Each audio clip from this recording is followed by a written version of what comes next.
Bapak Ibu jamaah ma'asyiral muslimin dan muslimat yang berbahagia, dalam kesempatan menghidupkan kembali Muharram ini, dalam rangka tahun baru Hijriah ini, saya hanya ingin menyampaikan sebuah kisah yang diambil dalam kitab Nasaihul Ibad untuk kita renungkan sama-sama.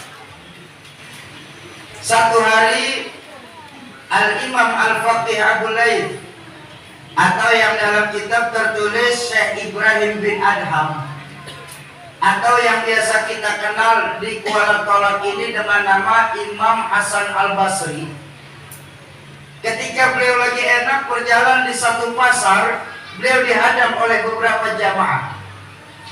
Assalamualaikum Imam. Waalaikumsalam. Ada apa? Kami nak tanya Imam. Tanya apa? Dari Kuala Tolak soalnya waktu itu yang nanya. Nak tanya apa? Begini Imam.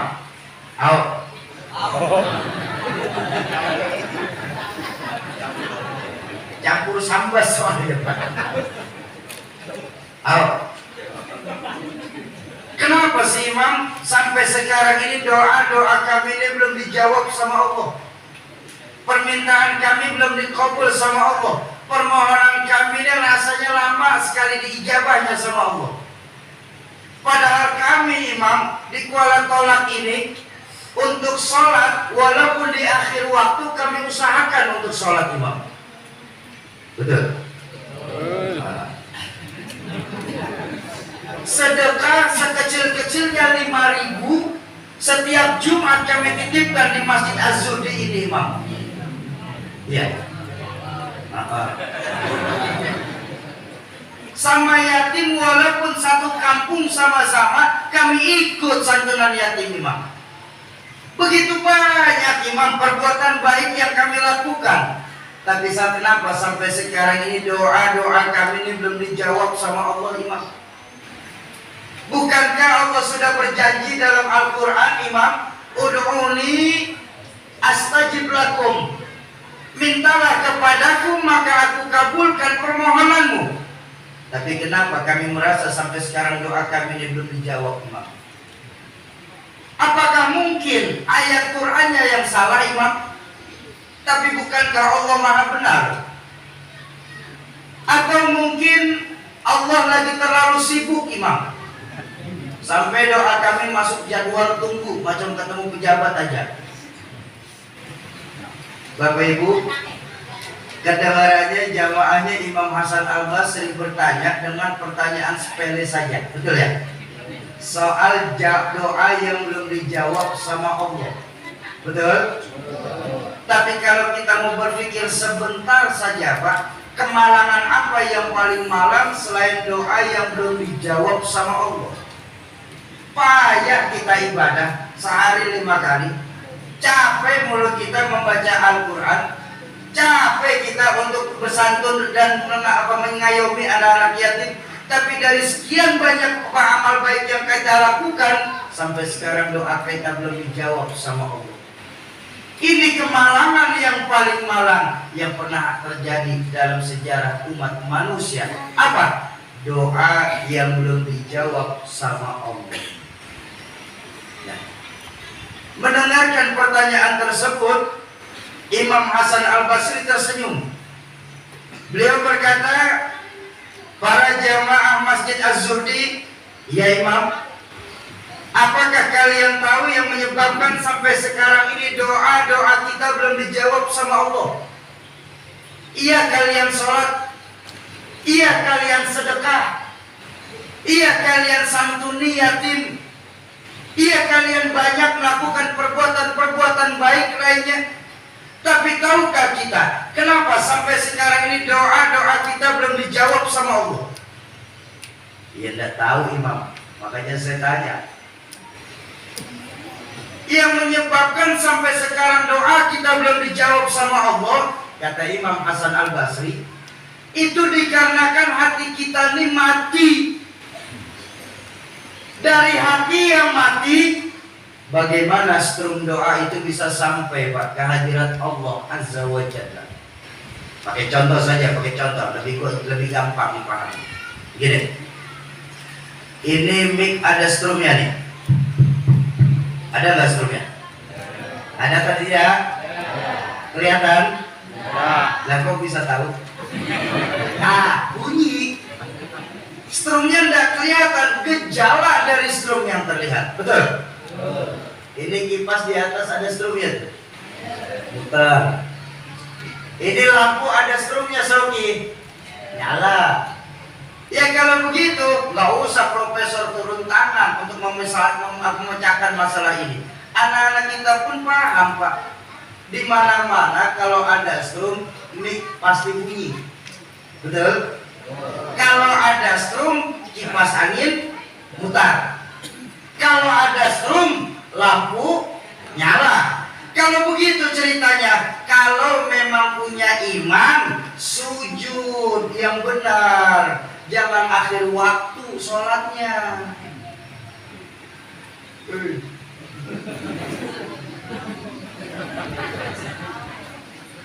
Kalau punya iman, sedekah yang berani. Jangan cuma hari Jumat, itu pun 5.000. Udah sedekah 5.000, doanya pengen masuk surga. Surga mana 5.000? Ini pelecehan sama surga nih.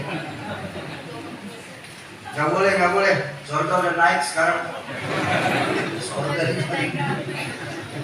Soki gak boleh begitu lah Soki. Sedekah itu kan yang penting ikhlas. Betul ya Bu ya? Iya, saya setuju. Sedekah yang penting ikhlas. Soal banyaknya nomor 1. Bener saya ngomong ini Pak. Saya kasih tahu nih, cuma ini rahasia, jangan kasih tahu siapa-siapa lagi ya. Ini rahasia soalnya nih. Bapak Ibu, sedekah tuh daripada kecil nggak ikhlas, lebih baik banyak tapi ikhlas.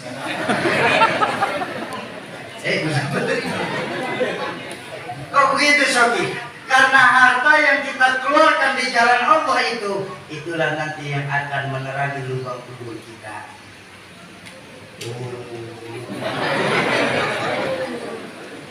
Baik, Bapak Ibu, itu kalau jalurnya benar, ya. Kita bicara jalurnya benar. Sekarang kita berbanding terbalik, Pak. Strum ada nih, tapi mic tidak menyala. Kata teknisi di belakang, oh Syauki, yang itu mic-nya koslet namanya. Betul? Apa namanya? Ya, lemes sekali. Memang pengajian di masjid begini ya saudara. Pak, ini kita lagi di taman surga nih Pak. Ulama mengajarkan majelis ilmu, ini majelis ilmu kan? Majelis ilmu ay majelis yustajabu fihi du'a. Majelis tempat diangkatnya doa. Masa kita lagi enak duduk di taman surga, tempat di mana doa kita akan dijawab sama Allah, pada lemes-lemes begini sih. Ngaji aja lemes, gimana disuruh jihad? Mau semangat? Mau semangat? Saya minta ulang. Strum ada, tapi mic tidak mau nyala. Itu namanya bukan saya saja yang teriak. Strum ada, kipas angin tidak memutar, kipasnya Strum ada, lampu tidak nyala, lampunya Ngaku beriman, tapi tidak mau sujud, itu namanya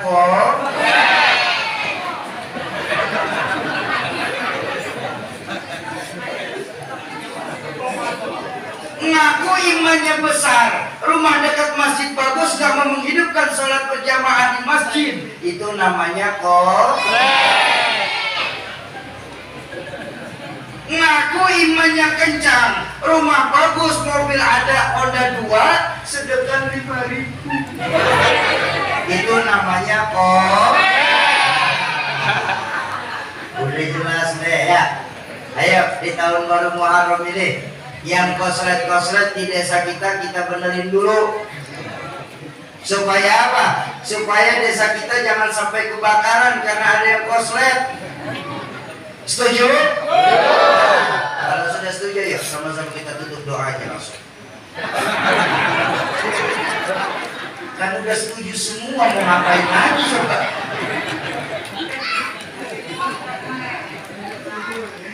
Memang pengajian sampai jam berapa? Jam 12. Baik. Sanggup? Kuat? Saya enggak. Sanggup terus.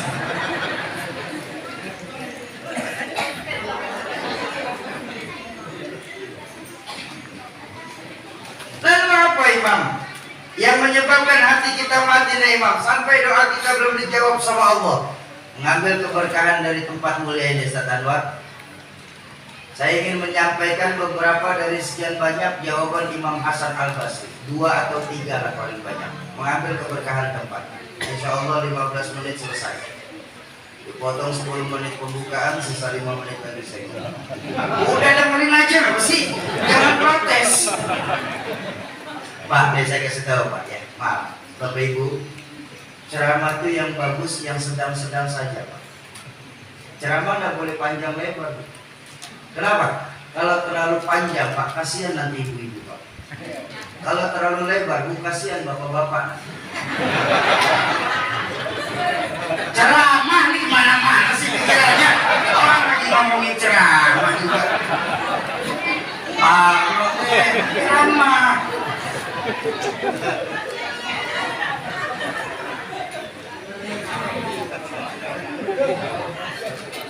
Bapak Ibu, pertama yang menyebabkan hati kita mati menurut Imam Hasan Al-Basri sampai doa kita belum dijawab sama Allah apa? Pertama, yang menyebabkan hati kita mati itu Pak, arafumullaha wa lam tu'tuhu haqqahu.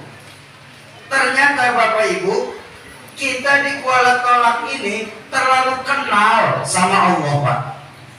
Kita udah terlalu kenal sama Allah. Tapi haknya Allah untuk disembah.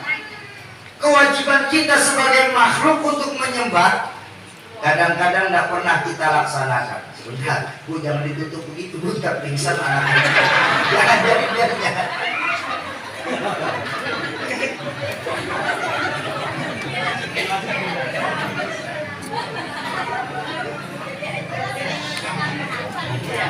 Saya soleh nak saya jangan bercanda dulu ya sayangnya. Nggak apa-apa, mau bercanda boleh tapi di samping nggak apa-apa. Di depannya maaf Pak, susah ngomong kalau ada saingan Pak. Ya, mau bercanda nggak apa-apa, kamu bercanda. Memang tugas kamu lagi main, tapi di belakang nggak apa-apa saya. Ya, adik-adik ada yang masih mau bermain, mau di dalam atau di luar? Iya, alhamdulillah. Pintar. Sabar sebentar ya sayangnya. Sampai mana lagi sih? Araftumullaha wa lam tu'tuhu haqqahu. Kita terlalu kenal sama Allah Pak di Kuala Tolak ini. Tapi haknya Allah untuk disembah. Kewajiban kita sebagai makhluk untuk menyembah kadang-kadang tidak pernah kita laksanakan. Itu yang menyebabkan hati kita mati kepada Allah sampai doa kita belum dijawab sama Allah. Ayo, tanyalah sama diri kita Pak. Saya yakin 1000% Bapak Ibu sekalian orang tua saya. Sebagai orang tua, Bapak Ibu bukan cuma kenal sama Allah. Iya kan? Bahkan Bapak Ibu mengajarkan sifat-sifat Allah kepada anak keturunannya, anak cucunya. Betul apa betul? Nah, iya Pak. Siapa yang menciptakan matahari, bulan dan bintang? Nah, Allah. Siapa yang menciptakan lautan, gunung-gunung dan hutan belantara? Allah. Siapa yang menciptakan manusia, malaikat dan hewan? Allah. Salat apa tidak? Ya udah masing-masing nggak usah disebut, malu. Ini loh kita Pak. Kita terlalu kenal sama Allah, tapi hanya Allah untuk disembah. Kewajiban kita sebagai makhluk untuk menyembah kadang-kadang tidak pernah kita laksanakan. Itu yang menyebabkan hati kita mati sampai doa kita belum dijawab sama Allah. Bahkan maaf, saya minta maaf sebelumnya. Berapa banyak kita umat Islam Pak, yang justru baru ingat sama Allah Kita nih Pak, baru ingat lagi sama Allah saat kepala kita terbentur tembok. Kalau kejedot tembok, ya Allah, baru kita ingat Allah lagi. Artinya apa? Banyak dari kita yang ingat sama Allah kembali saat lagi punya masalah. Ngerasa nggak? Oh, kalau lagi punya masalah, Pak, cakep Pak. Zikir nggak berhenti Pak. Ya Allah, ya Allah, ya Allah. Sholat datang ke Azudi berjamaah sama Guru Anwar langsung dekat. Pengajian ikut. Kenapa? Lagi punya masalah. Tapi begitu lolos masalah Pak, jalan ke Azudi nyasar lagi Pak. Azudi Jakarta, tapi lihat, ini saya lagi cerita orang Jakarta Pak. Saya lagi cerita orang Jakarta. Kalau di sini sih insya Allah nggak beda. Nggak beda. Ini loh kita. Ya. Kita baru ingat sama Allah saat kita sedang punya masalah. Bahkan yang lebih prihatin apa? Banyak dari kita Pak di Kuala Tolak ini, banyak dari kita di Kuala Tolak ini merasa apapun yang kita punya, apapun yang kita hasilkan, hasil kerja payah kita. Kita sudah melupakan Allah dalam gerak langkah hidup kita. Ini loh yang sekarang terjadi. Kita terlalu kenal sama Allah, tapi haknya Allah untuk disembah. Kewajiban kita sebagai makhluk untuk menyembah, gak pernah kita laksanakan.